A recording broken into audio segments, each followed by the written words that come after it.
Well, if you were wondering about whether there was a need to protest or not, I think you got your answer today. It finished West Ham United 0, Spurs 3. And we're lucky that Spurs stopped playing at 3 and settled for it because they got Champions League on Tuesday. It was a despicable performance. Chris, how you doing? Not good.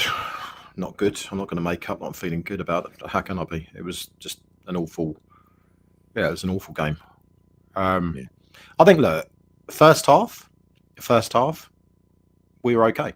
We were First okay. half of the first half, though, Chris. First half Yeah, of the first okay. half. 25 minutes, right? Yeah, I would say 25 to 30 minutes. We were okay. I thought going in at the break at 0-0 was a fair reflection on how the game was going. That said, I think the last sort of 15 minutes of the first half. They just had 8 corners, though. They just had 8 corners. Oh yeah, I know. But look, let's kind of wind this back a little bit, Gal. Right? Yeah. Let's talk about the lineup first of all. What were your thoughts when you saw that lineup today? Well, let me just say firstly, thank you all the people in the chat and all the people who are watching. It's not going to be a happy show, this one. But we're going to try and end it with some happiness, Gal. Well, I just want to get West Ham out of my system for this weekend, honestly, and I can't go to bed thinking about this fucking game tonight. So I just thought, for once, we'd just do what we need to do. Exactly, fellow sufferers. Couldn't have put it better myself. So, yeah, treat it like a therapy session. I've got my Prague shirt on. Just grabbed it out of the wash because I think that's the last decent night out I had at football. 2023. Fantastic. It was the day after that Sullivan went into full fucking Sullivan mode, wasn't it? Anyway, right. Chris, go on. Take us through the lineup. Well, Hermansen in goal. No surprises there. We had Kyle Walker-Peters at right back, so we played a flat back four, which is, what we were hoping for. So it was the back four that we expected, obviously, with Kyle Walker-Peters on the right, Diouf on the left, obviously the centre-back pairing of Mavropanos and Kilman. And then you have the midfield, the double pivot of... Oh, the defensive fucking shield of James Ward-Prowse and Thomas Souček. Yeah, let's come on to that in a minute. So we had the midfield pairing of Souček and James Ward-Prowse. We had Christ, honestly, I can't even. I'm just so distraught about this. Obviously, we had Somerville playing on the left. We had Bowen on the right. We had Lucas Paquetá playing essentially as a false 9, right? That's what he was doing. And we had obviously Fernandez in there as well. Slightly more advanced of the midfield pairing of Souček and JWP. I've got to tell you, I mean, when I saw that lineup, no striker. Yeah, I spotted a big fucking German warming up. Yeah, well, look, I mean, let's be honest about it. I don't think he was fit to start. I think we kind of knew that. We knew that he had a bit of an injury, didn't we, when he obviously was off on international duty with Germany. So that doesn't surprise me that he didn't start, but there was Callum Wilson there. He was available to start. Well, there's also Callum Marshall, right? Which is what I said to you the other day, right? But I think, look, ultimately, when I saw that lineup going into the game, I thought we're going to have problems here with the midfield. I thought that straight away, as we always do, because guess what? It doesn't work. It does not work, that midfield pairing. And I do not understand why Potter persists in playing those two guys together. And Lopetegui and fucking Moyes, all three of them paid them two as a fucking double pivot. Yeah, but what are they seeing in training? I don't get it, right? So, right, first of all, you look at Spurs lineup. Okay, they've already introduced the new boy, Xavi Simons, into the team. That guy's got pace. Okay, so what do we not have in midfield? Pace. When you basically play JWP and Souček together. Yeah. There's no. I'm literally dumbfounded by Graham Potter right now, Gal. And I'm trying to take it in order. Let's take it in order, right? Because let's just. I mean, firstly, the selection was wrong, right? We agree on that. It was wrong. Yeah, Magassa should have come straight into the team because that's why we bought him. We bought a defensive midfielder to be a fucking defensive midfielder. And yet, he sits his one and only sort of first team defensive midfielder on the bench. Well, Potts as well, I guess, but he's a backup, really. But I don't know how he's a backup when you look at what Ward-Prowse brings to the game. I just don't know. But there are so many factors in this that bothered me. And by the time we get to the end of the game, I think we would have listed them all out. But first thing is, selection was wrong.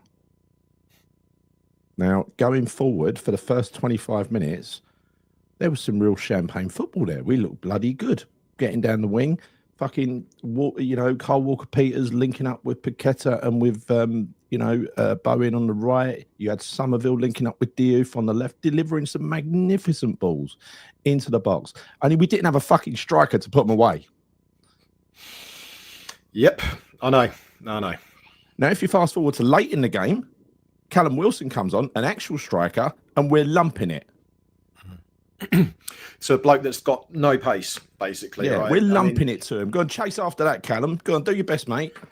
The game was already dead by the time we brought him on. It was all about damage limitations, which we'll come on to a little bit later. What about pride, though, Chris? There's no fucking pride. A consolation goal, a bit of effort, a bit of heart. There was nothing. This void. Gary, it's a London derby against Spurs. Okay. Yeah. I saw in that game maybe one meaningful challenge. The sort of challenge where you say, yeah, do you know what? We're up for this today. And that was Diouf against Kudus. So he put in a good challenge against Kudus. Apart from that, there was none. There was absolutely none. So when you talk about pride, when you talk about passion, when you talk about playing for the badge, I don't see it. I'm sorry. That is a London derby. Get up for it. First half, I think we were okay. And I don't want to be too hard on West Ham in the first half, right? Bearing in mind, we didn't have a striker. That's not the player's fault. That's Potter's mistake of not playing a striker. We had no focal point up front. We were swinging the ball in. There was no one at the end of it, right? Because there was no one up front for us. But can't blame the players for that. I thought we did well in the first half. I did. I thought we did well. Overall, 25 minutes, I thought we were impressive for 25 minutes. But, there was, look at the chance that Paqueta missed. If that falls to a striker, that's in the back of the net. Yeah, I know. What, the one where he swiveled basically and screwed it wide. Yeah, I mean, this is the thing. He's not. Yeah, he's not. Obviously, he ain't a striker. I know we played him as a false nine before, but we didn't need to do that because, when we were talking about lineups the other day, Gal, I said for me, my kind of, Souček had a mare obviously today with that challenge. We'll come on to that later, but I would have rather started with Souček, not James Ward-Prowse, but Souček and perhaps Fernandez in the middle, with Paqueta playing in the 10 and then playing a striker up front. So at least we've got a bit of creativity. We've got someone that can play something into, but we didn't have any of that today. We didn't. It was coming from the flanks. And there was no one up front. There was no one up front to basically, convert any of those chances that we were creating. But look, I mean, you're right. 25, 30 minutes. I thought we did well. After that, I think Spurs kind of up the ante a little bit with us. There was a few kind of hairy moments. I think there was one or two off the line right towards the end of the first half from recollection. And had a goal disallowed, which apparently was soft. I thought, it was right in front of me. And to be fair, you could see he was all over Carl Walker-Peters. But, he's a small lad. He's going to go down relatively easy anyway. Do you know what I mean? What is he doing? What is Carl Walker-Peters doing marking that big lump? Well, what I'm trying to understand is, what is Carl Walker-Peters doing protecting Hermansen? He's the smallest geezer on the pitch. Well, 100%. He's sandwiched between basically their centre halves or their strikers who are trying to basically get their head on the ball, and Hermansen, who honestly I've got to tell you, Gal, I know we spoke about him briefly at half time. Are you going to talk about our sawn-off keeper, our very, very short keeper, who to make himself even shorter comes off the line and gets lobbed by a header? We'll come on to that in a minute, Gal. But first off, right, as you pointed out already, there was at least 8, 9 corners. I lost count of it, and those corners, they were in swinging corners, and they knew what to do because they know Hermansen is awful on crosses. I said it to you at half time. He's awful on crosses. He is.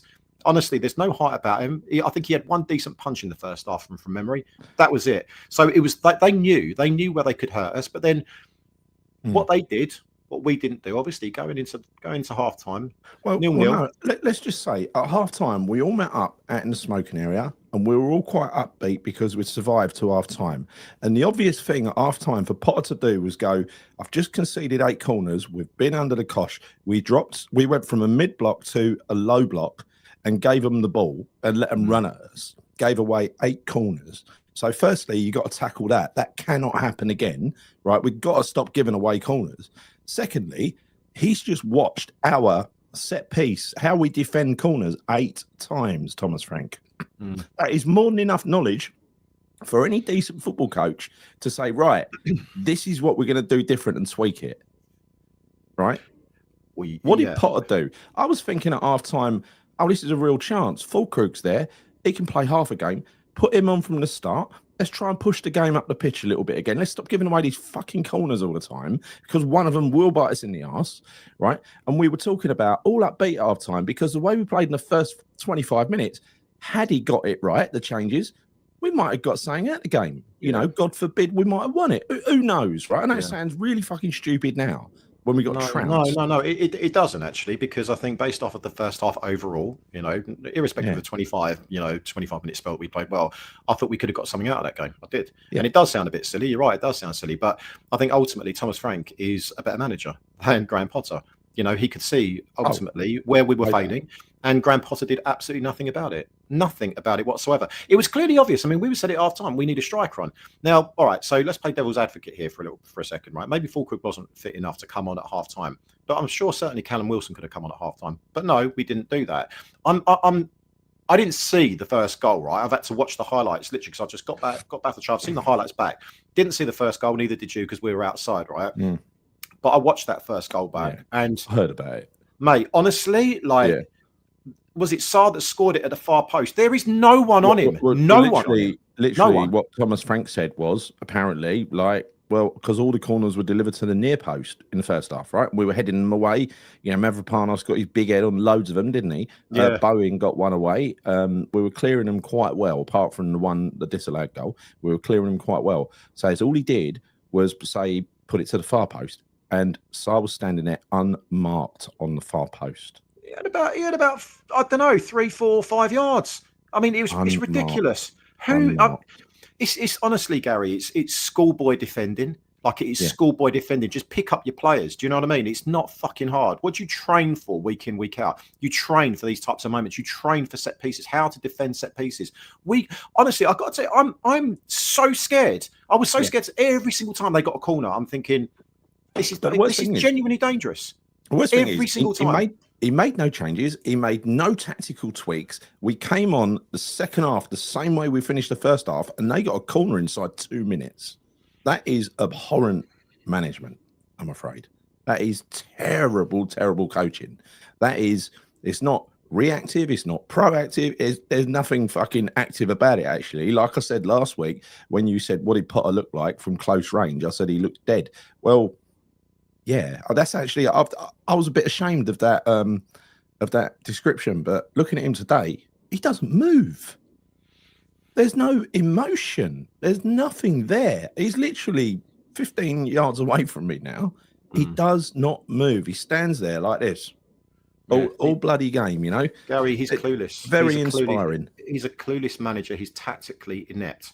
I've got to say, he got completely fucking done by Thomas Frank today. He got done. He got taken apart by him. He did, and then so let's kind of go into the second half for a second, right? So we've already kind of discussed the first goal. Awful defending, you know, awful defending. But what I don't understand, and I don't get this, right? So Thomas Souček, this is the next kind of key pivotal moment of that game with that challenge. The geezer puts in this ridiculous challenge. It's a stone wall red card. That was after he failed to control the ball, because once again, you're asking Thomas Souček to play football in a tight midfield. We know he can't play football in those spaces. Yeah. So he miscontrols the ball, surprise, and then tries to make up for it by lunging after a ball, which was, I mean, I knew it was a red card before the referee got the red card out. It was honestly, from where I'm sitting, it's a stone wall. It's a stone wall red card, right? Yeah, no dispute around that whatsoever. Yeah. But I tell you what really pisses me off, and I don't understand this. The geezer gets clapped off by West Ham fans, right? Yeah. Now, I think, no. Hear me out, right? I don't get that, Gary. I don't get it. The guy is just basically just putting a stupid fucking challenge. I'm not saying boo him, but why the hell are we clapping him off? This is a London derby, a game that means a lot to West Ham fans. It always happens. Yeah, but I'm not clapping a player that's just been sent off for a challenge like that. I'm sorry, it's a reckless challenge. Fucking awful piece of control, and people are clapping him off. No, I'm not clapping. Unless they were clapping to see the back of him, I don't know. Now, the only upside to this... Oh, yeah, you don't see him for 3 games now. Exactly. You don't see him for 3. Look, I'd rather see him than James Ward-Prowse, but the only upside for me is that we're not going to see them in that double pivot for the next 3 games. That's the only positive I can take out of today's game. You are going to see James Ward-Prowse, because you know what happened, and this is... James Ward-Prowse evidence number 2, right? First half, when we were playing on the front foot and going forward, he actually looked all right. He looked pretty good. He even played a few balls forward out to the wing. Brilliant, right? As soon as we were under the cosh, James Ward-Prowse just disappeared from view. And then second half, Thomas Souček gets himself sent off, right? He gets himself sent off. There's a lackluster congregation, 4 players made their way very slowly across to Harry Potter, who, I don't know, he must have given them some really inspiring words. But what actually happened next opened my eyes.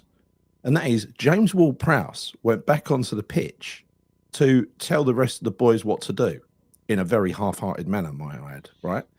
And then, so a man's been sent off. We've lost a key person in midfield, right? What happens next is their player, the one who Thomas Souček was marking. So this should have been corrected by the changes that James Ward-Prowse, who's clearly the on-field captain for fucking Potter, this should have been corrected by the changes that Potter asked him to tell the other players about, right? Because the player that Souček was marking ran through Kyle Walker-Peters and Mavropanos, ran down between them. Neither of them saw it as their man to pick up. There's no sense of danger or anything like that. They're just doing their job that they're told to do. That ain't my man. Don't even think they even saw him, to be honest. Took them by surprise. And this is 2 players who had a very good first half, right? They just went to sleep after Gary, being 1-0 down. What you're saying there, right? So Thomas Souček gets sent off. I think he was pretty much marking Bergvall. That was his player for the first half, right? Yeah. So you go into the second half, he's essentially doing the same thing again. Souček gets sent off, and we play with exactly the same system, but no Thomas Souček, and hence no one marking Bergvall. And that goal ran through, and no one picked him up. Yeah, but Gary, right? You tell me how many times you see a goal like that in the Premier League when you've got a bloke that is literally hitting a hopeful ball from practically the halfway line. The halfway line goes over everyone, right? And then you've got 2 geezers. Was it Kyle Walker-Peters? And I don't know if it was Mavropanos, perhaps. 2 defenders. Then you've got a goalkeeper that's so indecisive. He comes off his line, then he slightly goes back. He gets lobbed, right? The geezer's about 5-6 yards off his line here. But it's pathetic goalkeeping, pathetic defending. And I'm sorry, I've got to blame Potter here, because how can you keep and try and play the same system with 1 player down? One player that was meant to be marking the player that scored. Were they the you negate the threat. Were they the instructions that he gave to the magnificent Ward-Prowse to fucking go and share with the other players? It's bad enough, Gary, right? While he's doing it. Gary, it's bad enough playing them 2 together, let alone leaving James Ward-Prowse on his own in central midfield. What the fuck is he thinking? I mean, what is he thinking? Then when he makes his changes, it's too fucking late. It's too late. We'll come to that. He didn't make any changes at 1-0, right? He didn't make any he made his changes after we went 2-0 down and the game is dead and buried. At 1-0, you've always got a chance, even with 10 men. You've always got a chance. Maybe not West Ham, because we're West Ham, right? But other teams make a fist of it. Teams that really want it. It's a London derby. It's a really important game. We're going to put our bodies on the line. No such fucking thing. We lose 1 goal, and that back line turns into a bunch of frightened pussies who... You know, I think their testicles go up inside their body, right? They have got nothing. They're like deers in headlights. They've got no fight left in them, right? They don't want to be there. It's like they're haunted from the defeat of Christmas past, from the last time they got thumped, right? The first goal goes in, they fucking lose it. They did it at Sunderland. They did it at Chelsea, at home to Chelsea. They did it today. Did it at Wolves. Listen, mate, right? Yeah. Have we not got a player psychologist that's supposed to be working with the players? Well, he's fucking good at his job, isn't he? I know. Yeah, the same as the supreme man manager, fucking Harry Potter is. I mean, he motivates me. I don't know about you, standing there motionless. Mate, you've got, well, unfortunately, you've got him in front of you, so you can see exactly what he's like. I don't look over at the touchline. I don't see the fucking point. Do you reckon this is a story? He's actually James Ward-Potter. Could be, couldn't he? It's just a weird one, mate. How the geezer stays on the pitch to the 89th minute is just an absolute farce. I mean, I spoke to a few people on the train on the way back. Everyone is in agreement with this. And going back to your point, every West Ham fan's in agreement with it. Like you know, every single West Ham fan knows. Everyone that goes and watch West Ham knows that double pivot doesn't work. It's been proven to not work under the manager before last and the last manager, and yet here we are, fucking doing it again. I know, mate. I know. It doesn't make any sense. I mean, it literally doesn't make any sense whatsoever. The other week, though, Chris. Scratch your head with it, Gary. I said this the other week, right? We'll come on to Sullivan and all that shit show in a minute, right? But because this has been a terrible transfer window, because he weren't supported, he didn't get the players he needs, but he had a fully fit squad today, and there is a fully fit first 11 players there that should be able to compete and have a fucking game of football with Spurs. So this is on him, I'm afraid. Yeah, absolutely. It's definitely on him because tactically he got it wrong.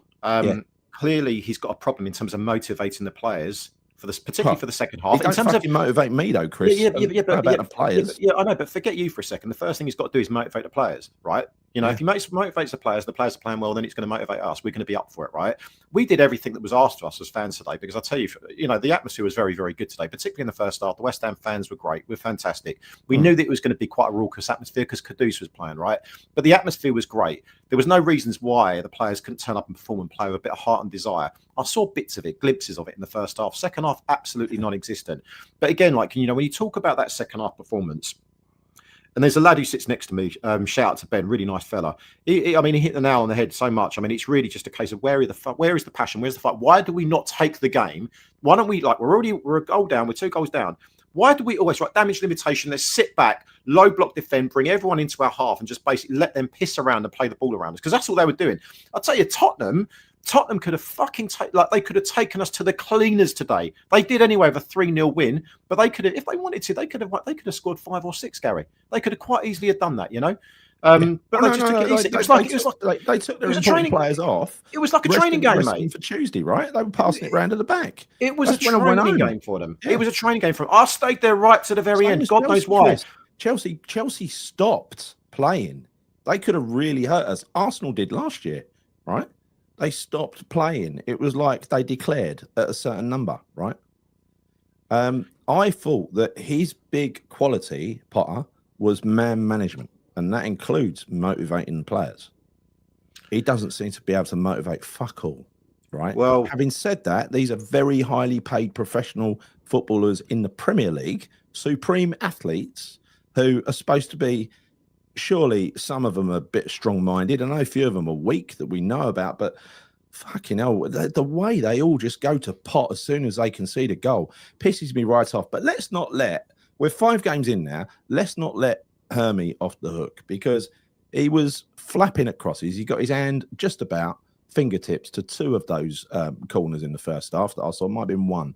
He got 1. He definitely got to 1 in the second half as well. I think that was the extent. He made apparently after I'd left a late save from Kudus. Thank God. It was a double save. It was a double save, but that was it. Yeah. The second goal was completely on him in my book. I mean, it was a good header, but it wasn't exactly right up in the corner. But what he'd done was, and I knew this because he basically got lobbed. He'd come for it, stopped, and was stranded 2 yards off his line and got lobbed. Well, he couldn't read the ball. He couldn't read the flight of the ball well enough to know the pace of the ball coming at him, right?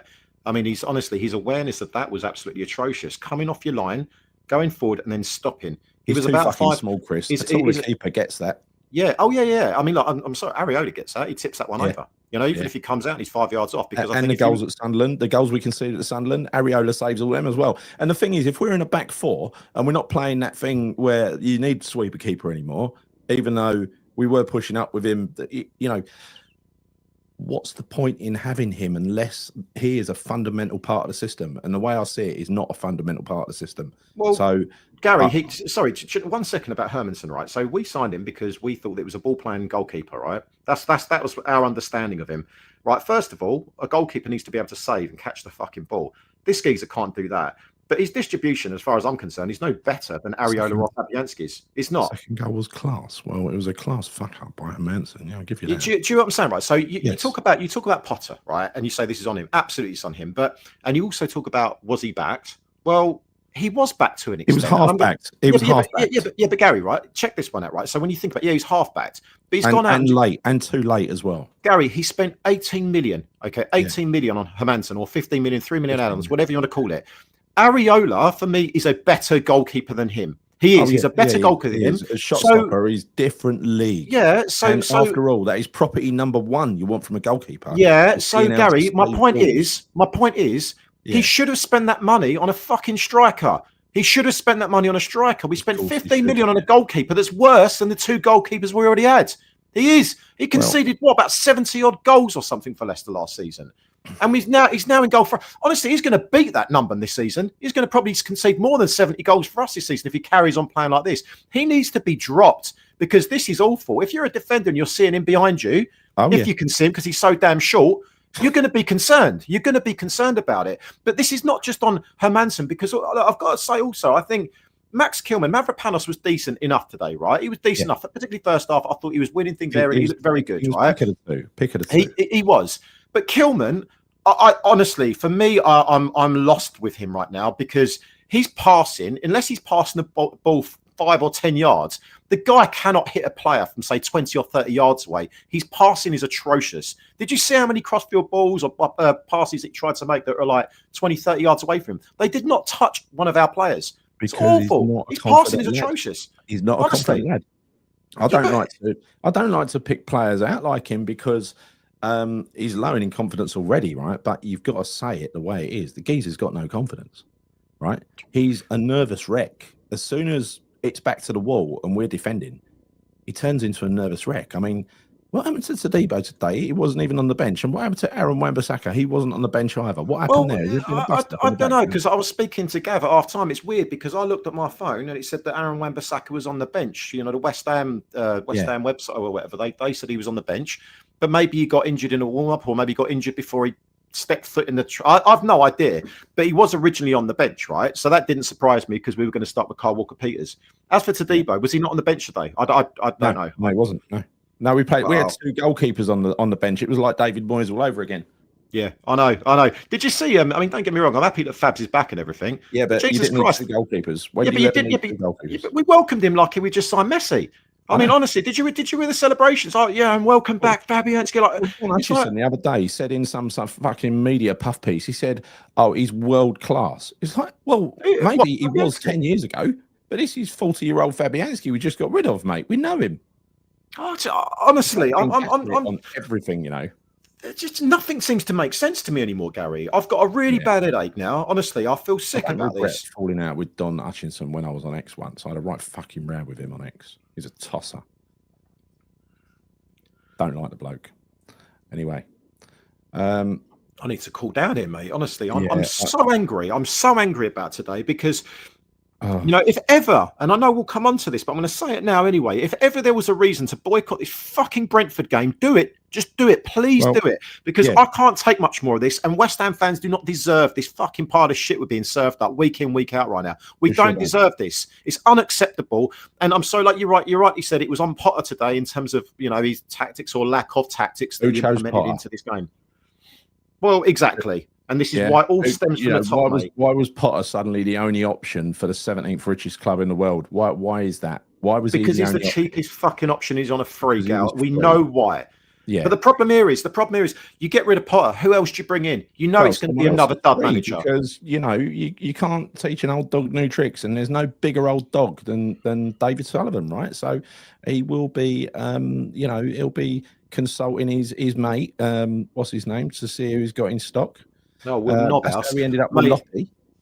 We ended up with Lopetegui when we were supposed to have the Man United geezer. That was almost done and dusted, but he wanted rid of the German so much that he fucked him over and got Lopetegui in instead.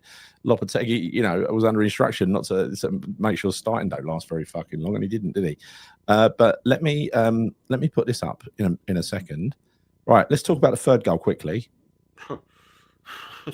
I mean, again, fucking atrocious defending. I watched that one back when I was on the train just now. I mean, for fuck's sake, you got Van der Ven, who's basically waiting for the ball and not a defender within 3 yards of him. He's standing there. Watch the goal back. If you haven't seen it yet, Gal, watch that goal back. He's standing there in the box, no one on him. Honestly, within at least 3 yards of him. He's like literally got his hands out, pass to me. All right, cheers, yeah. And he puts it in the bottom corner. He's a centre half. He's a centre half. Put it into the bottom corner because you can see now the teams, when they're placing their shots, they're putting it in the extremes of the goal because they know the fucking keeper can't get to them. Right, so he put it in the corner. I'm not saying the keeper. I'm not saying Areola would have saved it. Forget the keeper, Gal. Yeah, no, I can't forget. Yeah, but forget the keeper. Where's the defender? Where's the defenders? Yeah, but where's the defense? Sorry, there's no marking there. Kilman, that's Kilman's man. Watch it. Kilman is watching the ball. He's ball watching, and he's got Van der Ven behind him on his own, standing there waiting for the ball. Now, you can blame the goalkeeper all you want, but at the end of the day, that's the defender's job to pick up those kind of threats. But he's not. He's just fucking standing there. He's standing there. So I'm sorry. Like, you know, I think Kilman. 100% agree with you. The thing is, what can be said about Kilman hasn't been said already. The geezer is, we were fucking mugged off for him. 40 million. 40 million. Don't, honestly, just don't. It's. Did we really pay that much for him? I do wonder. You know, is that? I mean, did we really pay 40 million? He don't look like a 40 million player to me, does he? You don't look like a 40 quid player, Gal. Honestly, I think I'd say drop him, but then who the hell do you play? Because we've got no centre halves now anyway. We've got the new lad Igor. God knows what he's like. I mean, he was like 5th choice at Brighton. So now we're relying on basically a surplus to requirements player from Brighton to shore up our defence. You know, yeah, I don't know what the answer is because we do not have the depth in our squad. You know, and it's not like, you know, we were looking at it thinking, right, midfield, we needed to sort the midfield out. We do actually have quite a few options in central midfield, which is actually, that does give me some element of confidence, right? I thought Magassa did okay, but it's a tough game for him to, you know, to be introduced into. But I think that really isn't the massive concern to me. Why did he bring Guillermo on? When, you know, what was he expecting Guillermo to do in that situation? Well, nothing. What can he do? I mean, he had to take off Somerville because obviously he was probably knackered. He's not match fit to play a full 90 minutes. So I get why he took him off. So I do get why he put on Guillermo, but I don't understand why he took off Paqueta. I don't understand why he took off Paqueta and kept James Ward-Prowse on until the 89th minute. That makes no sense to me whatsoever. Ward-Prowse, for me, I'll tell you, I'll hold my hands up now. I told people they were talking rubbish over the summer when they told me Ward-Prowse is the first name on the team sheet. You got it bang on. He is the first name on the team sheet. I thought that was just a fucking summer thing. Right, and I said the other week when we signed a new CDM, right, I do not want to see James Ward-Prowse in the fucking first team. And lo and behold, there he is, and the new CDM sitting on the bench. That is enough for me. I've had enough. The geezer does not learn from his mistakes. It will take him several games to stumble on something that might win a game at some point, but we ain't winning a game for the foreseeable future. Palace will do us next week, and he will get fired. There's nothing more certain. Palace will bombard us with corners next week, right? That's the first thing. They're good at them as well. I don't need to be good. Well, I mean, I already said this to a few of the boys, honestly, on the way home, and yeah, you're absolutely right. I think Palace will do a number on us next week. The only way, I mean, we've got to make some wholesale changes to this, mate. I think your thumbnail pretty much said it all. I mean, we need to bring Areola back into the goal. We have to do that. We need to bring him in. We need to bring in someone with a bit of legs, a bit more energy. Well, if he doesn't, he's a fucking idiot. Simple as that. He won't do that. He won't drop Kilman. He won't do anything like that. He definitely won't drop James Ward-Prowse. He is in the death spiral, the doom loop, the thing that managers always get into. That is where he is. That team today, with a back four, reacted exactly the same as a team with the back three against Chelsea and Sunderland that just went missing as soon as we conceded a goal. Right? It makes no difference. It's the characters or lack thereof in that team that causes a problem that makes us unable to concede a fucking goal. Do you know the problem I have, right? The problem I have with West Ham when we concede goals, I know that we kind of, heads drop. We just basically give up, right? Yeah. And I don't like this mentality, and it happens a lot nowadays. It didn't used to happen so much back in the day, right? If you're losing a game, or you're losing a game by a couple of goals, or maybe you even get a player sent off, it didn't necessarily always mean the default thing to do would be to drop everyone back and defend deep, right? Yeah. For the entire game and play damage limitations. Do you remember the days when it'd be like, right, do you know, we're 2-0 down, we've got a player sent off, but we're going to fucking go for it? And this is what bothers me, because I would love to, Chris. Teams with heart, they do it all the time. Yeah, they do, but we don't, right? We don't. Half an hour to go. It's the perfect time. If there is a perfect time to have 10 men, it's 1-0 down with half an hour to go, right? Yeah, but we don't do it, Gary. And so my point is, it's a London derby. It doesn't matter, right? So we've already lost the fucking game. We're 2-0 down. Go for it. Now, if it means we're going to concede another one, I can handle us losing the game by X number of goals. If I thought, do you know what, we've actually gone for it. But no fan wants to sit in the stadium watching fucking 10 of our players, 9 of our outfield players sitting back defending deep. Honestly, it winds me up, and I can understand why basically more than half the stadium left. I can understand why you left, because there wasn't a chance in hell of us even get a sniff at goal, let alone scoring a goal. There wasn't. But I just think when this is my problem leave with West Ham. We stadium- need to change that, Gary. We need to change that mentality, because if we're losing, do you know what? Go out and fucking fight for that badge. Go out and try to attack. Try and There was score no a goal. fight. Try and do There something. was no fight, You which is know, why I went home. If they're not fighting, I'm not fighting, right? I'm going home. And people left en masse, and I thought, might as well make it look worse. I'll go as well, right? I was literally at the point of falling asleep, Gary. So I actually sat down. I never sit down. I sat down, and Fred was saying to me, "Oh, you know, let's just go. Let's just go." That was about the 70th minute. I said, "You know what? I'm too tired. I'm just fucking. I'm drained. I've got nothing left. I felt honestly, I felt like fucking Ian Beale talking to bloody Phil Mitchell. I've got nothing left. I was sat there. I just had no energy to get up and get out the stadium. I'd rather just sit there and fucking just honestly, because that's what it was like. I was watching what was going on in front of me. Spurs were just playing it around. You know, I was watching the West Ham players, Gary. They were fucking standing there. They're standing there just standing there watching Spurs playing in front of them, right? Watching it. I've got an extra special close-up view of that shit this year, Chris. It's brilliant over there. Really good. Yeah, let's change it up a bit and talk about the protest now. For this, I just want to go back to before the game, because before the game was a surprisingly nice time when I met Gav and several others over at the Beer Merchant's Tap, which was good. There was about 20 people in there, and all me usuals. We had a lovely time, a lovely drink, a couple of beers, sunshine. Started walking to the ground. Rain come fucking smashing down, so I had to hide under a tree.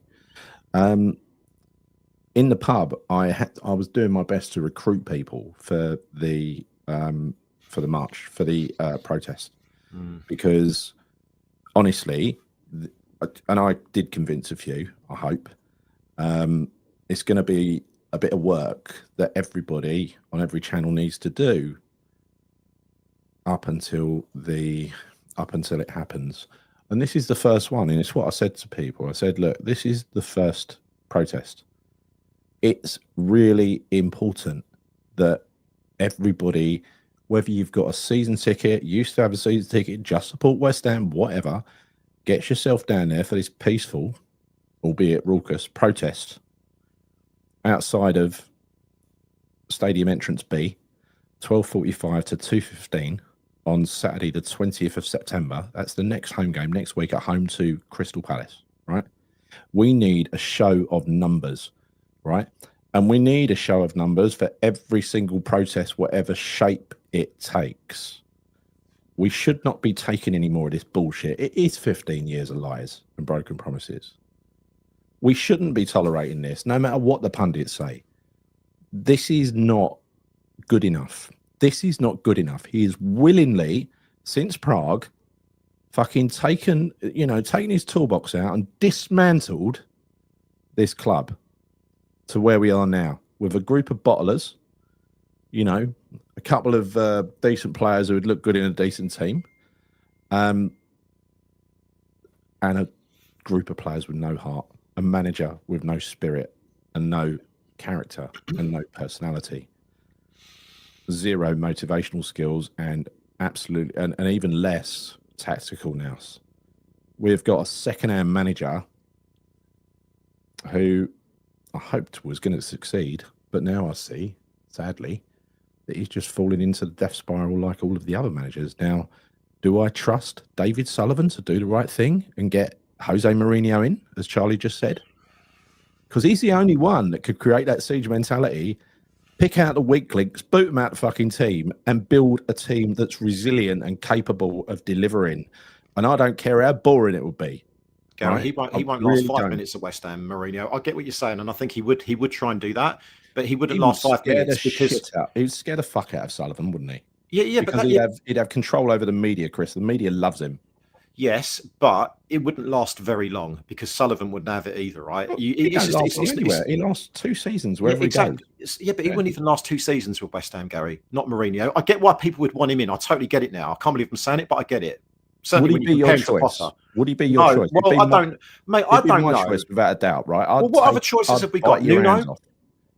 What about Nuno? Would you take Nuno Well, right now? I'd take Nuno well, over Potter, that's for sure. What is Nuno going to be able to create a solid and attacking 4-2-3-1 with that squad? Well, arguably, yes.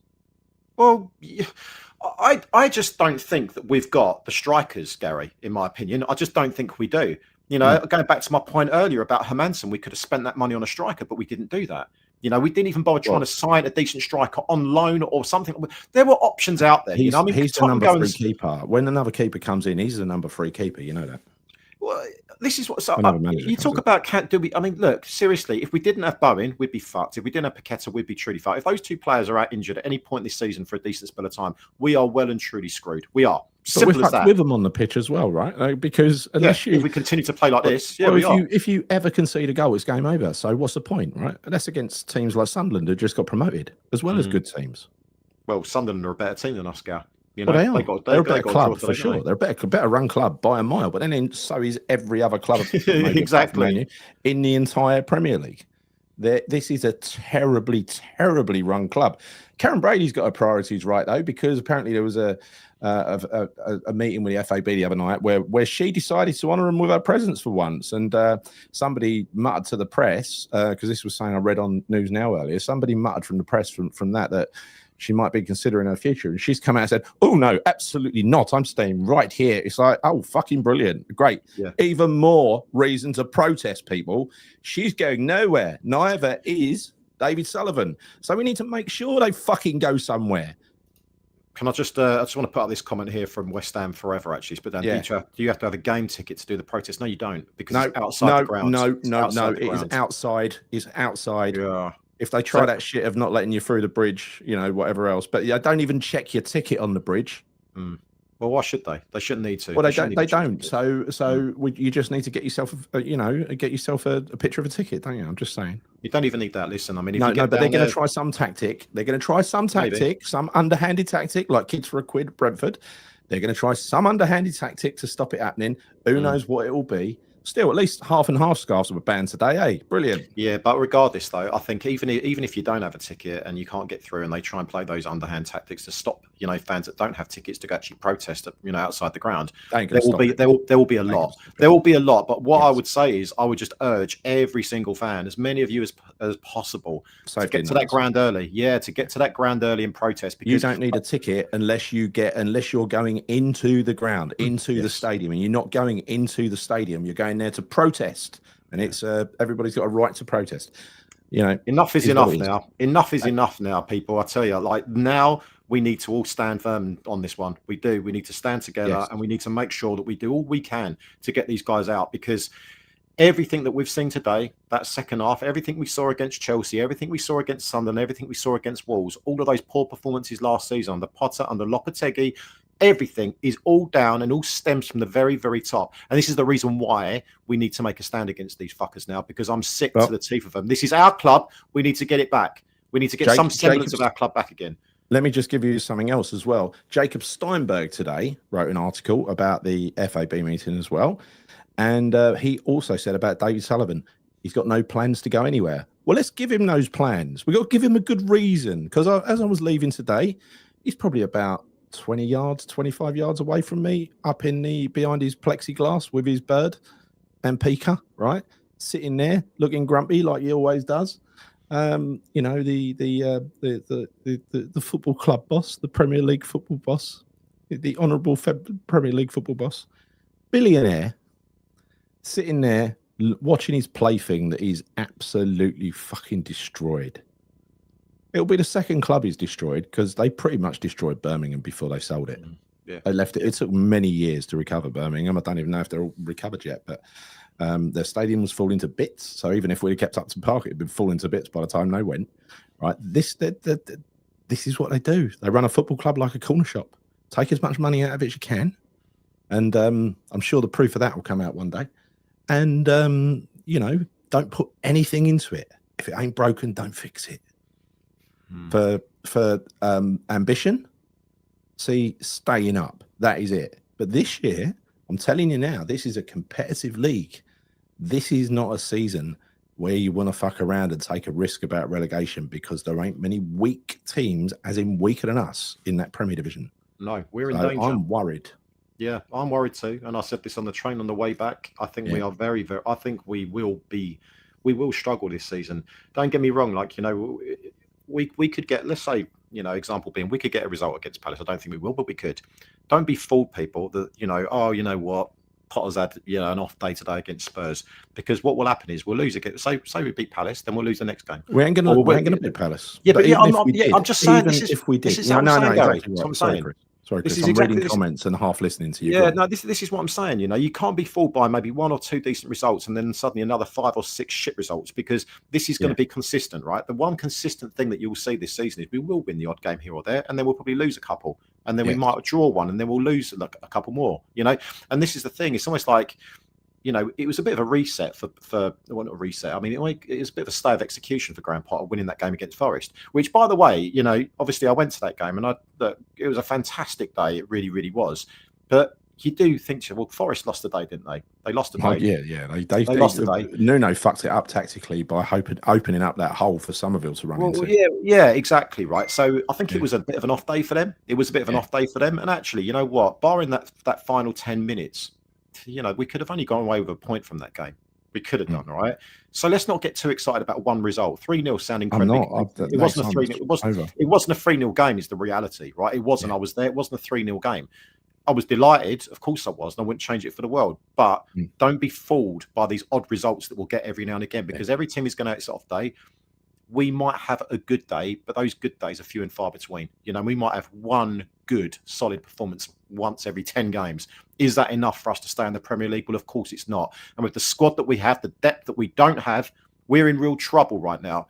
Because honestly, I'm worried about what we have up front. I'm worried about what we have in defence, or more to the point, what we don't have in those areas. It's a genuine concern. It is. But I'm also worried about that manager who is totally tactically inept, does not have a clue what to do at the right times. This is a massive problem. And going back, this is all with David Sullivan and the board. Those are the guys that pull the strings. Those are the guys that are putting money into the club, or whatever, lack of money into the club.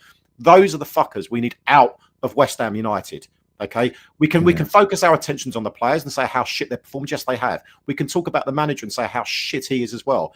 But actually, it's all from the top. It's all from the top, and something needs to change. You can't continue. Not only was Potter the wrong choice, he's tried to screw Potter every step of the way. He's been backbiting him with, you know. So I sort of feel for Potter, but when it comes down to it, Potter don't help himself. He's impossible to defend now.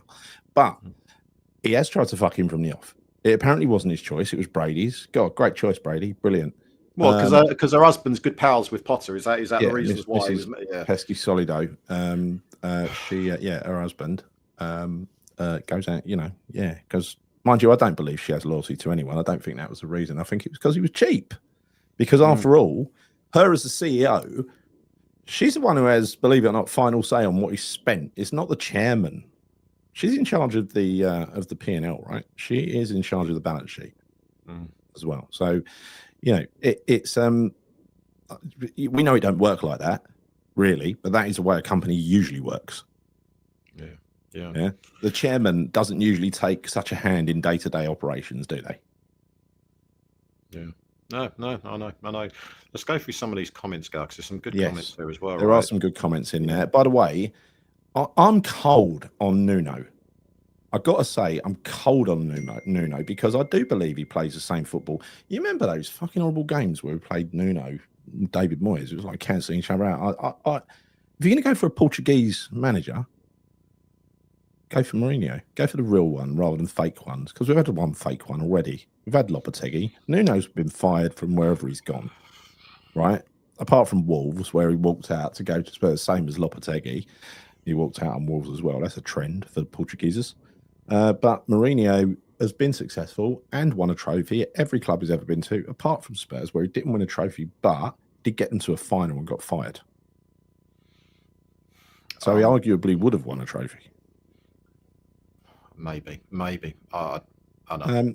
I think that he wouldn't have the bottle to hire Jose Mourinho. We know it. We know he wouldn't have the bottle to do it because he loves to be in charge of the media machine. I know. Oh, yeah. Right? Mourinho would own the media machine.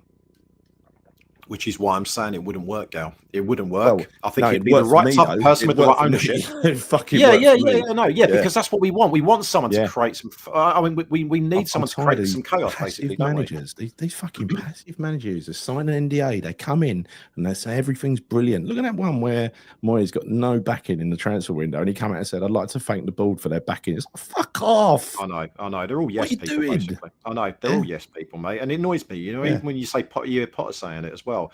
You Yeah. know, you're not being backed. I'm being, but no, you're not being backed. Well, Actually, but regardless, even when he has been given money, he's fucking thrown it up the wall, isn't he? Really, with the goalkeeper in particular. You know, that's just. I mean, that for me is just a huge mistake from what I can see so far. I hope I'm wrong. I hope he proves to be a good player for West Ham, but the signs ain't good. They're really, really not good. Yeah. I don't know who the firms associated with shareholders are. I mean, you've got Ann Summers. Kretinsky, you've got Royal Mail, so don't send any letters. Boycott sponsors. Well, that's not hard. Boyle Sports, Susan Boyle Sports. That is a championship sponsor, if ever I saw one, by the way. You know, it's last seen on a Burnley shirt. Yeah, in the championship. It's the first that was going into the Premier League. This is how small time they are. They needed I said this the to you at money. the start of the season. I said this to you at the start of the season.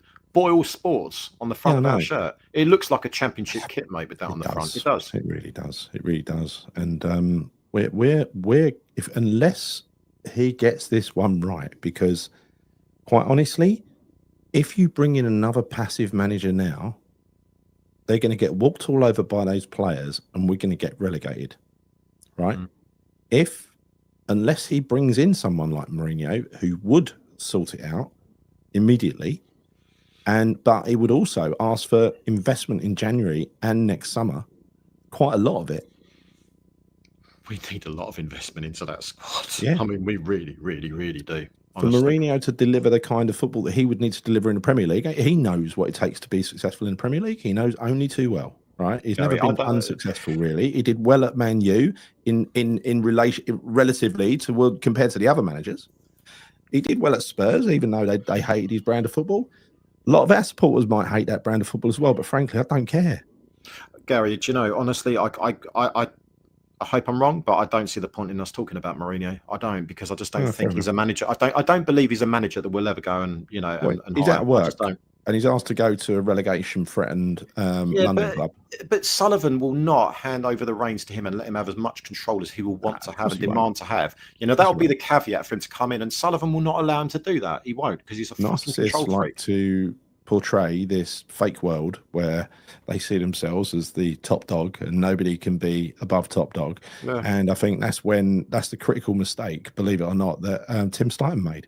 Was getting media attention in the jet, bringing players back. That was a fuck up by him.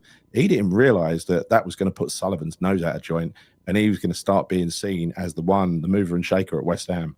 Ooh. This is the thing, though, right? We're so indecisive, and we chop and change with our kind of our focus on what we're actually doing at West Ham. Getting a director of football signing players, getting the manager to sign players, getting Sullivan signing players, or getting Will fucking Salthouse signing players for us, right? It's just all over the place. There is no fucking structure to our recruitment, and in terms of trying to build something that is sustainable and going to grow, there's nothing there at all. And I tell you, I do wonder, actually. I mean, you look at Graham Potter. I mean, is he actually a worse manager than Julian Lopetegui? Because I'll tell you what, I'm starting to think he is. Listen, I said this at the start, right? Potter has never been as bad at any football club as he's been here. Lopetegui has never been as bad as any football club as he's been here. That's interesting. Yeah. Moyes, that period he had after Prague, I doubt he's ever had a period like that in his life as a football manager, right? What have all three of them got in common? Terrible, terrible transfer business and no backing from the owners. Because let's face it, you like Moyes or not, that last season, you didn't know whether he was in a job or not, nor did we. It was only like 5 games before the end when he announced it. Little tip. I know. Yeah, he's right. John's right, actually. She's deputy chairman, not CEO. Why was I thinking she was CEO? Oh, we got a CEO. I didn't say that. No, hang on. Someone the other day said she was a CEO. Yeah. I don't care what she is, mate. I don't give a fuck. Let's get rid of her anyway. Let's get rid of her. Often described as the club's CEO in public discourse, despite the official title of vice chairman. So that just makes... So we don't have a CEO then, probably. Honestly, I just don't care. I just want them all gone. I want them all gone. It couldn't get worse. It couldn't get worse on a different ownership than them. It couldn't. I think they're absolutely inept. A whole bunch of them. They need to go. I'm sick and tired of it.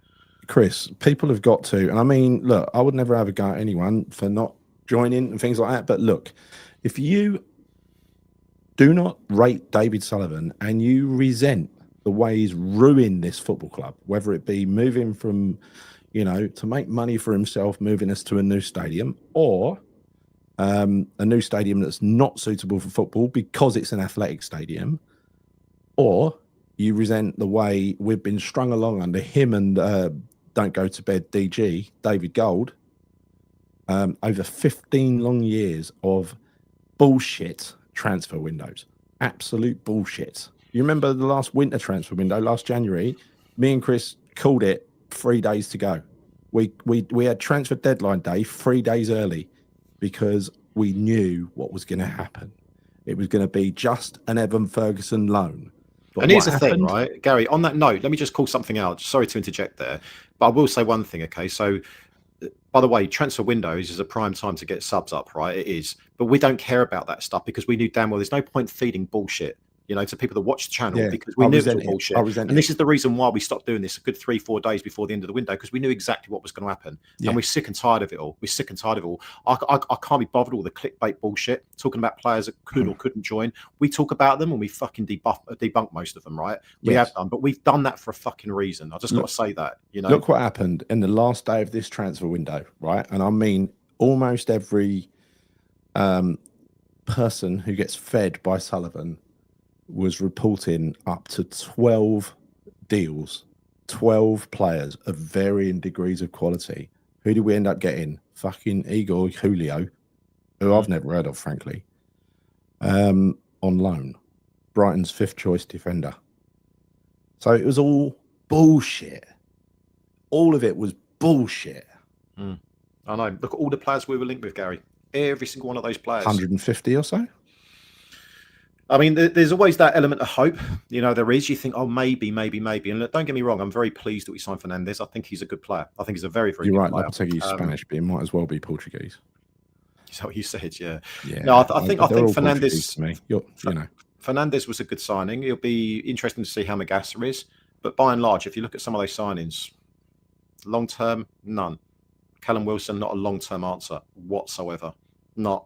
You know, it's actually quite embarrassing that we've brought. I mean, I love Fabianski, and I think it's good that he's come back. But it's embarrassing in how we actually how we let him go and then brought him back again. I'm sorry, it's insulting, Chris, to let him go as a 40-year-old and bring him back as a new signing and do a big announcement. That is what we've put up with for 15 fucking years. Gary, we're talking about these owners, and I've got to go back to these owners again. And I know this has been said so many times by us, by other channels, by many West Ham fans, but do not forget what we gave up to come to this shithole, this massive goldfish bowl that we go to week in, week out, right? We gave up our spiritual home. Yes, it was a long time ago now. It was 10 years ago, whatever, right? We were conned. It was a Brexit scheme. We were conned. Yeah. We were completely conned. But don't look, honestly. Nobody voted for it. We need to remember everything. We need to remember everything that was. Go on. We need to remember and not forget what we gave up. What we gave up for this state to move to this stadium.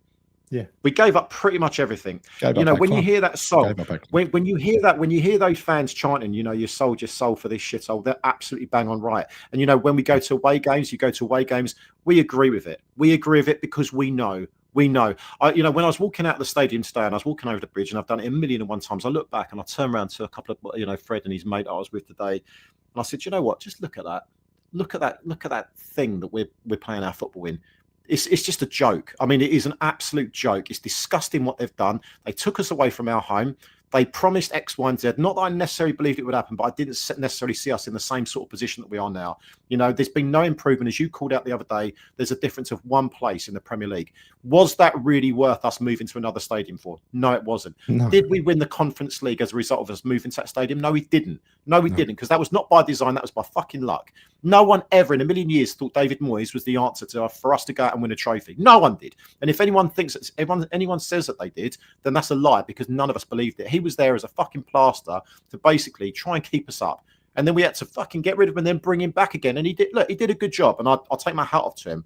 But that was by luck. So when you look at what the board have delivered, what the fuck have they delivered? You go to that stadium, it's an absolute shithole. I'm sorry, it's a shithole. We are so far from the fucking pitch, typically most of us are, and they should be behind the goal. The atmosphere is awful. You know, the facilities are awful. There's nothing good about that stadium. Nothing in my opinion, right? It's taken everything, the core essence, the fucking heart and soul out of this club. Don't forget this, right? And this is the reasons why people need to protest, Gary. They need to protest against this, because enough is enough. You know, you can forget. So, look, don't get me wrong. It's very easy, right? We can all be in a bit of a high if we win 1 or 2 games, but we need to look at the bigger picture here. And there is a massive fucking bigger picture. And that bigger picture has got fucking Sullivan's little fucking head all over it, right? Yes. That is the problem. And this is the reason why we need to do this. Even that fucking cup final has got that little prick presenting the trophy as if he had something to do with it. He holds himself responsible for winning that trophy because he didn't fire Moyes because he was too tight to go and get another manager. Well, I'll tell you what, I know it's a controversial opinion, but with that set of players we had in that competition, you know, if an owner had tasked a new manager, had we gone and bought one at the time, a good one, they would have won that tournament too. But he wouldn't have tasked a new manager with that. He would have tasked them with priority 1, stay up. Oh, of course it was, because we were in danger at that point. That's why we hired David Moyes. That was the reason for it. None of us were happy about it at the time. Okay, he done a half decent job keeping us up that season. Then he lost his job. Then we tried to do something different. It didn't work under Pellegrini. We bring him back. He did do a good job, but no one anticipated or expected that. And I think Sullivan and Brady and co would have been incredibly surprised that we got any form of success. You know, particularly European football. Was it 3 seasons on the spin? No, that they never would have forecast that. They can say all they like, but they never did. Well, it started with COVID after all, right? Where it was an unusually bad season for a lot of teams, and we had a good season. I know. Enough's enough, Gary. Our team preferred playing in front of no fans, strangely. Yeah, it doesn't surprise me. Better atmosphere in the stadium, apparently, at home. You know, we try so hard. And I got, like I said today, I thought the fans were on point.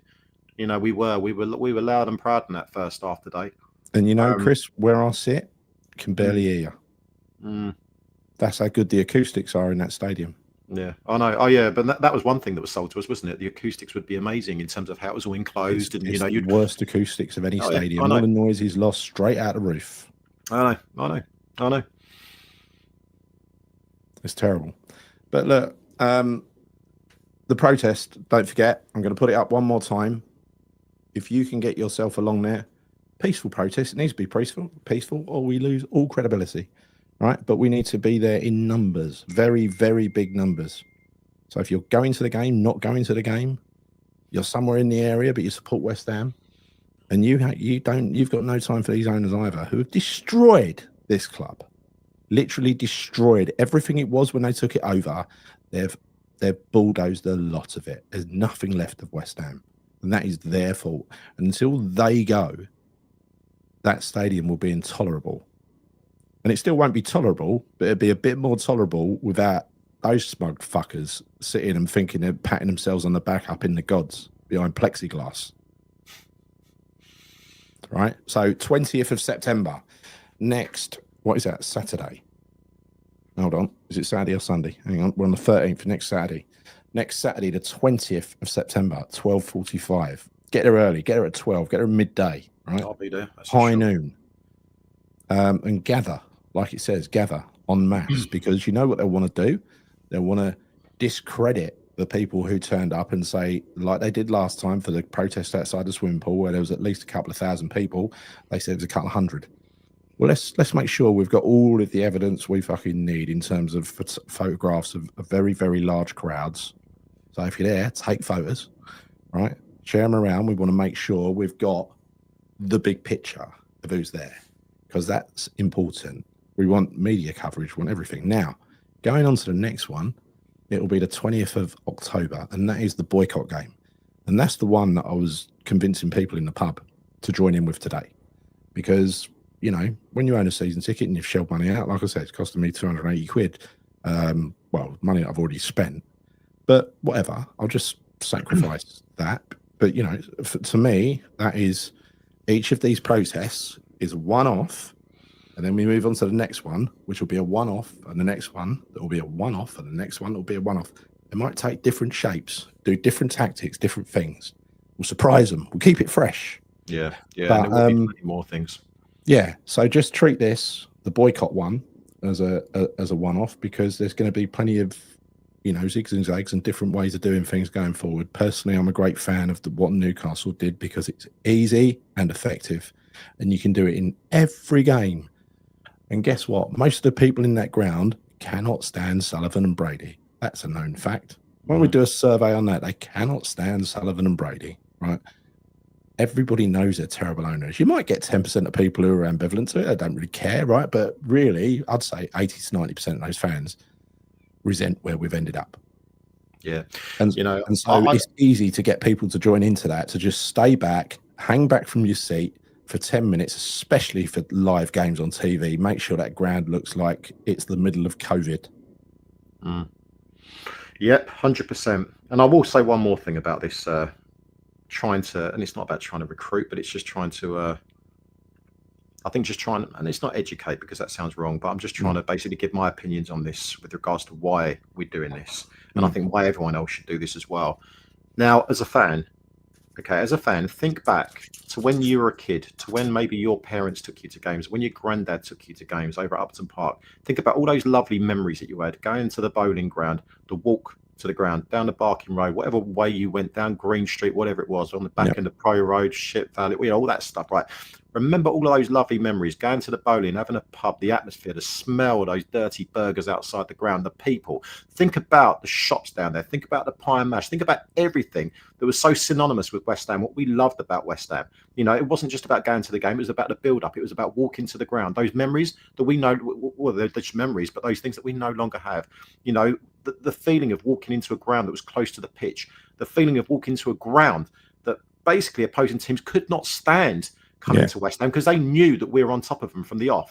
Think about all of those memories that you have as fans. Think about all of that stuff that has been ripped away from every single one of us. Think about that stuff and then realize why this needs to be done. Now, I know we can't get that ground back again. Okay, I know we can't get that back again. Sadly, that's done.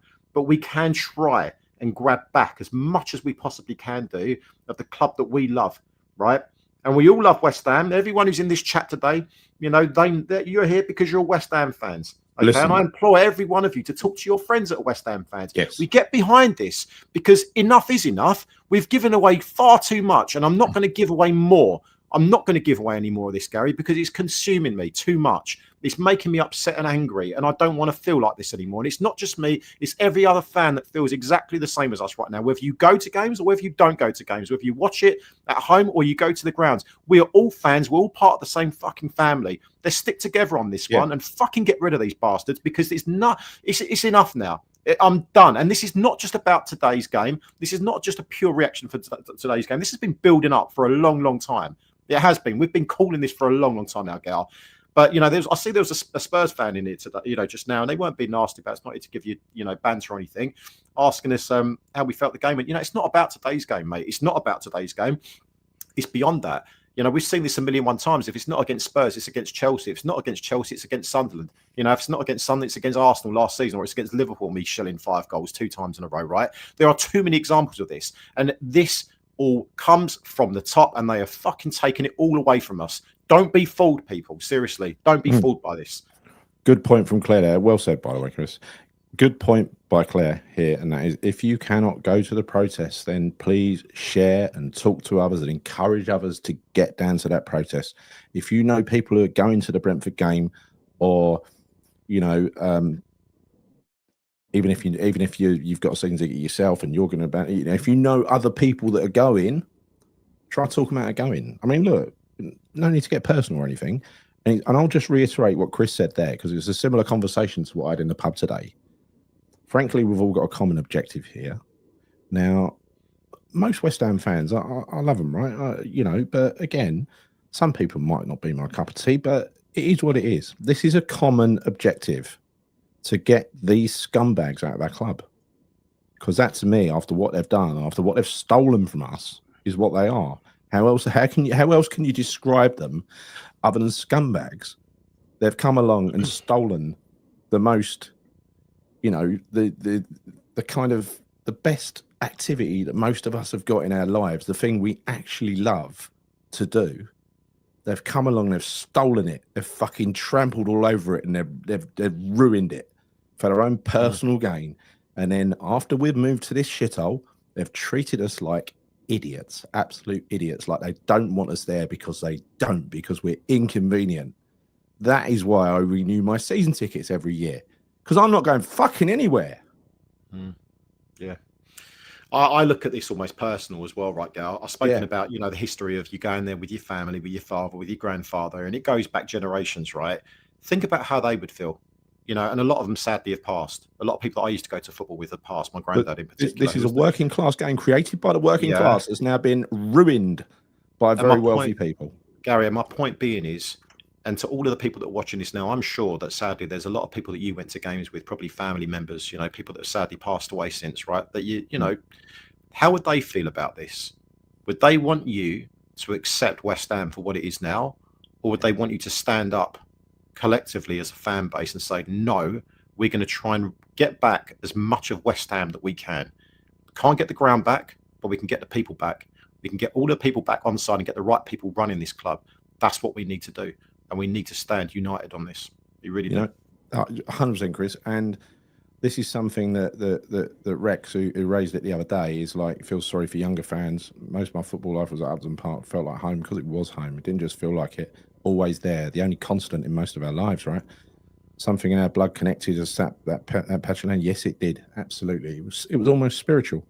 Well, it was spiritual. And when you, as spiritual as I get anyway, and when you look at what they've done to it, and especially the way they disrespected it afterwards by just selling it off as a film set so that it could just be blown up, it shows how much respect. That one act alone showed how much respect they had for us and that place. And they always intended us to move us out of that place from the minute they moved in. Sullivan said it. Right? They had planning permission to finish the development of that ground. They told us we didn't. Yeah, I know. We did. I know. Another lie. I know, another lie. I know we could have done something with that East Stand, couldn't we? But no, we didn't do subtle about it. You know, we were told lies instead. It was. It's all been one big game of personal enrichment. I'm sure the truth will out one day. And you know, as much as it it pains me to say this, but fair play to Spurs today. You've done a job on us. You did. Yeah, honestly, they're a better team. They're a better team and a better club than us at the moment. It is what it is, right? Who cares? Yeah. And it's, you know, and all. Ain't got better fans. We're far superior. But that aside, I only got one song, ain't ya? When the Spurs. Oh, mate, I'm not even here to slag Spurs fans off today. You know, we lost. I had to have one dig. Yeah, one dig. Come on. Well, the only thing that wound me up a little bit, I think Kudus got a hard time today, but he did one thing. You've probably gone by this point of the game, Gal, but he did a bit of showboating. And you fucking little wanker. Honestly. Yeah, he probably would have got the stall out if he'd scored as well. And I will say one thing: if there are any Spurs fans, I know there was a couple there, you know, putting messages in the chat. But if there are any Spurs fans here, don't think that you've got a good character there and a good egg, because he clearly isn't. Trust me. No, if things ain't going your way, just like he stabbed us. Honestly, if things aren't going your way, trust me, his will be out. Will drop. It will, and he won't be interested in anything that you got to offer, Spurs. And you're doing making all the Kudus, all the cringy Kudus songs. Fuck, you know, are embarrassing. Don't tie yourself to that, you know, to that particular ship. I wouldn't. Find yourself out of Europe next season. If you find yourself out of Europe next season, you haven't had a good He'll want year. the Champions League club, exactly. Of course he will. He'll be gone. I only play Champions League now. It's my dream. When the doctor put his stethoscope on me, all he heard was Arsenal. That's what he's going to hear. Yeah, he probably would. He'll do it to you because you mean nothing to him. The only thing that means something to him is him being the main man, and you're elevating his ego so as he's being your main man. But really, you know, how many players really are, you know, that, you know, loyal? No. Honestly, how many? I know Kudus is different. I know Kudus is different in terms of, you know. I know, but what I'm saying is that at the end of the day, players move for money and for glory, right? And I think Kudus is just a bad character all round, as far as I'm concerned. He is, and the rot started with him and Alvarez in the dressing room. We know that. Yeah, we do. Yeah, no, we know. We've heard all the stories about him. So, but anyway, I'm done with Kudus, and I'm kind of done with today's game actually. And I think it's good that we did this tonight. I know we usually do it on a Sunday, but I think it's, as we said so many times, many times over the years, like it's quite cathartic to do this. It is, and I wanted to get a little bit of anger at my system tonight, Chris, because I didn't want to go to bed like this. No, me neither, because I'll be thinking about it too long. And typically, I think. One of the kind of things that we always like to do on here is to at least try and make people feel a little bit better, if that's even feasibly possible. Look, I think the one thing that we will always have is the family of West Ham United fans. We're all here. We ain't going anywhere. But those fuckers running this club, they won't be here. Paolo Marotti, right? Sounds like a beer, doesn't it? I'm a Spurs fan, but be real, boys. Would you be a happy employee if you were West Ham? Paolo, I don't know what employers you've worked for over the years, but have you ever been blindingly happy with everything that your employer's done? Has it been perfection, right? And have you just refused to, I'm just going to sulk and not do my job? It's not an option for normal people. It shouldn't be an option for football players. So I do not admire that in a football player at all. We could have got relegated last year. He would have done fuck all to help us stop getting relegated. He's played with his head down, sulking like a big bitch the whole season. Little bitch, rather. Yeah, but it's not even that, right? You talk about that. At the end of the day, these players, they're playing in the Premier League, the best league in the world. Yeah. Doesn't matter what club you're playing for, whether you're playing for Leeds, 100%. Sunderland, Burnley, or West Ham. Yeah. You still should be going out there and playing with pride and fucking, do you know what I mean? Actually feeling incredibly lucky to actually be able to, to play professional football at that level. Seeing as Dave has asked me to not mention Kudus, I'm just going to say one more thing to Paolo, right? And that is, last season, you know why he started sulking? Because managers played him on the left. He didn't want to play on the left. He wanted to play in the middle as a number 10. He didn't even like it on the right anymore, where he's playing for Spurs now. But on the left, he absolutely hated it, and he demanded to leave. He almost he got himself sent off deliberately against you lot twice, right? He literally got a 6-game ban for one sending off. And there's no one telling me that wasn't done on purpose. If we hadn't have had Kudus last year, really, it wouldn't have made a difference to our season, because he's a great player on his day. But if you've got a great player who ain't trying, you might as well not have the great player.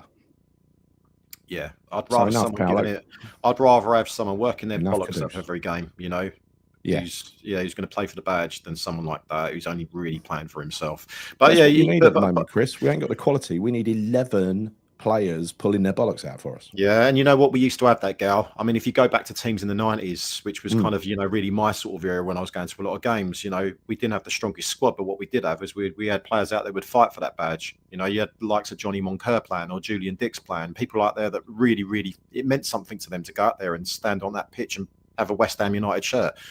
West Ham United shirt on. But I just kind of feel like a lot of this stuff nowadays is all, I don't know, I think it's just, I just think there is a problem at West Ham, and I'm sick and tired of all this stuff that the media spin from the actual club. All these interviews with these players and these stupid fucking things, like, nothing wrong at West Ham. I'm not, just to try and make out that everything's great. And I'm not saying the players don't get on. I'm sure the players get on very well, and I'm sure they're having fun and everything else. But I don't really give a toss about. Have you seen these little things that go on like Instagram or TikTok when there's like a little flag on fucking Aaron Wan-Bissaka's head, and he's got to name a player from that country, and if you don't get it right, then Somerville's got to whack him around the head with a pillow. I don't care about that stuff. I don't care about their stuff. What I do care about is what they're doing on the pitch. Stop feeding us all this shite that we don't need to be looking. We don't need to watch. We don't need to consume. I want to go and see West Ham players playing and performing on the pitch. Couldn't give a shit if I see them. Yeah. They treat us like fools, right? They talk to us like fools. It's incredible. I mean, I'm really surprised just lately. I won't even mention it, but twice when I was going, they let me talk. And the second time, because it was about Sullivan, and the board, I was really surprised they let me talk.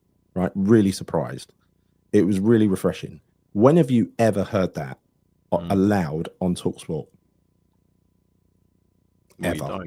You don't. They cut you off and silence you if you've got something. They have Jim White or fucking Simon Jordan. They sarcastic, put the person down, take a little soundbite, patronise the fuck out of them, and then cut them off. Right. Well, we just need to take it into our own hands this time and make sure we're heard. And the way we do that is by unity, by joining up together. Don't have to be arm in arm. You don't even have to like the person that you're standing next to, right? But we need to, as a unit, as an entity, the West Ham fan base together is a very big thing to be worried about, right? Unity is everything, and we've been split for too long now. We need to stop being split. Yeah, I agree. I totally agree with you. I couldn't put it better. Well, you did earlier. About what? Your long rousing speech. You're like Churchill. Oh, thank you. Thank you. I'm just don't know where that come from, to be honest with you. I'm drained today. I'm drained, but that's the one thing that I will somehow get some energy from, because I'm just I'm passionate about it. I love West Ham, you know, as we all love West Ham, and I think it's just, as I said, That's the thing, Chris. I'm not really angry, even though you could I could probably fool a lot of people watching this. I'm not really angry. I am angry, but I'm more fucking depressed about this situation. That's what I felt when that third goal went in today and people started walking out. I just felt numb. Yeah. And when I was chatting to people in the car park afterwards, and they've driven 150 miles to get here, and now they've got 150 miles to fucking drive back home again. You just think, oh my God, and they're back for Palace next week. They're going to come all the way back here, Palace next week, early to do the protest, right? I didn't take their names, but there is one person whose name I did take, and I can never forget it, frankly, because I got some more posh seats today. By the way, my posh seat is supposed to have your name on it. It's a little plastic label underneath. You know, the fuckers haven't even swapped the label out. Like a little plastic label. Doesn't really mean anything to you, Gal. Doesn't, Chris, but it's just little tiny things like that they cannot be bothered doing. Probably have to sue the LLDC to swap the labels out. These right, anyway. Guy, I don't know whether his son was with him or what, but they pushed back to get in a couple of seats along, and this guy, he stopped and he said, I watch all your shows, really like your stuff. So I was like, oh, nice to meet you, by the way, what's your name? He said, Elvis. I said, well, I'm not going to forget that, am I? So lovely bloke anyway, really nice bloke. And one thing I can report at the end of the game, when I left, is that Elvis was still in the building. Very good. Very, very good. I bet he ain't heard that one before, has he? Oh, no, never. No. First time he's ever heard that. Yeah, first time he's ever heard that. But no, like, I think that in terms of trying to close this show off, Gal, that I think we've pretty much said our piece, haven't we, about what needs to be done. I don't think we can say any more, Chris. Don't let this weekend, don't let this game ruin your weekend, shall I say? That you know what we need to do. We've said it loud. You know, every fan is pretty much saying the same thing right now. So let's just do it. You know, let's just do it. We move on to the Palace game. Hopefully we can get a result, but it shouldn't change anything. You know, nothing should change what we have right now. Those owners, nothing. Yeah. I'll tell you what, we'll be fine. What I need personally, which is why we're doing this show tonight, is a whole day not thinking about football. And that is tomorrow. Yeah, exactly. Yeah, me too. Me too, absolutely. And on that note, actually, I will shout out happy birthday to Martin, who's always on the, on the show. Happy birthday, Martin, you old git. Yeah, happy birthday, mate. How old did he say? He said 46, didn't he? Wasn't it 56? No. He's I think I think he said he was 48 tomorrow. So happy birthday, Martin, for tomorrow. It was 47, wasn't it? It might be. Sorry if I'm maybe I'm getting that wrong. But no, look, all right, let's say Claire, bail us out. Claire, bail us out. How old's Martin tomorrow? I think he said she'll come through in a minute. I think he said. Well, regardless, it doesn't matter, right? He's in his 40s tomorrow. He's in his 40s tomorrow, Martin. Age is just a number. Happy birthday, Martin. I hope you have a good weekend and don't let the result today impact you too much. No, it's not ignore worth football tomorrow, Martin. Ignore it completely. Turn it off. Don't watch Match of the Day replays or anything. God, I'm not going to watch even the flipping. I'm not watching that shit. Sorry, Darren, I didn't know it was your birthday on the 11th, mate. Oh, is it? Yeah, it was on your birthday on the 11th. I didn't know, mate. And I'm not always on Facebook and this, that, and the other. But happy birthday. Happy birthday to anyone whose birthday Happy birthday to anyone who's got a birthday, including you, Dan. Yeah, absolutely. Yeah. So, let's call him, let's give him 45. Give him 45. Let's cut. He'll like that. He'll like that. Yeah, he'll like that. He'll like that. He's 21 again, so Claire don't remember either. Brilliant. You're supposed to be good at details like that, Claire. Where is mine? He's a funny guy. He is, but he wouldn't be that funny today. He'd be in a similar mood to us. He was fuming earlier. Fuming. I think we all are. Yeah. I'd like to see Angry Martin on here, actually. That'd be quite funny. That would be quite funny. Might actually cheer me up. He's just smashing his telly up at the moment because they showed the replays of the goals. Angry Martin is doing his Phil Mitchell. Yeah. The passion, the bowling, the good times. Wow. Good times. They ended here in Prague in 2023. I know there's been a few league wins since then, but largely it's been shit. Well, the bowling went long before them in Prague, mate. Long before Prague. Yeah. It's my birthday and I got a turd. Sorry? Who would give you a turd for your birthday? Maybe he's referring to the game today. I don't know. We're caught in the trap. We will get out. Go on, Chris. Kiss chorus. No, you're all right, mate. I'm not in the mood. I was singing enough today, to be honest with you, mate. My throat hurts. My throat hurts. It does. Anyway, you're the singer, mate. You've always been there. I'm not in that note. My voice is far too fucked. Anyway. Tottenham Ranger, you ain't having that up, mate.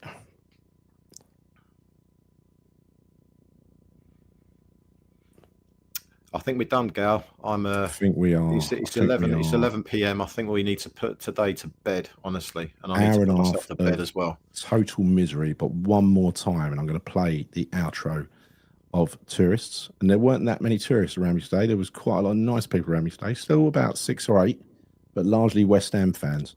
It was quite a full house. There was some empty seats. Before we go, do not forget, please, if you can't attend this next Saturday in person, please tell everyone you know who might be able to attend in person and supports West Ham and knows it's a peaceful protest. It ain't a fight, right? It's got to be kept that way. Otherwise, we lose all credibility. And also, just to add to that, share this and socialise this on social media. And if you can't be there, then by sharing this stuff on your Facebooks, on your TikToks, on your Instagrams, whatever it's going to be, the more visibility, the better. It doesn't matter if you can't be there. It still helps. 100%. You can find it, I think, on just have a quick look on the Hammers United website, Chris. Just to download the artwork. Yeah. Otherwise, I'll just have to somehow make it available on. Yeah, I'm sure you can, mate. Hammers United. I'm sure it's on there. Must be on there, mustn't it? Yeah. No, it's not. But anyway. Well, yeah, it's not hard to do, right? Yeah. A few times today. Yeah, it's not hard to find if you look.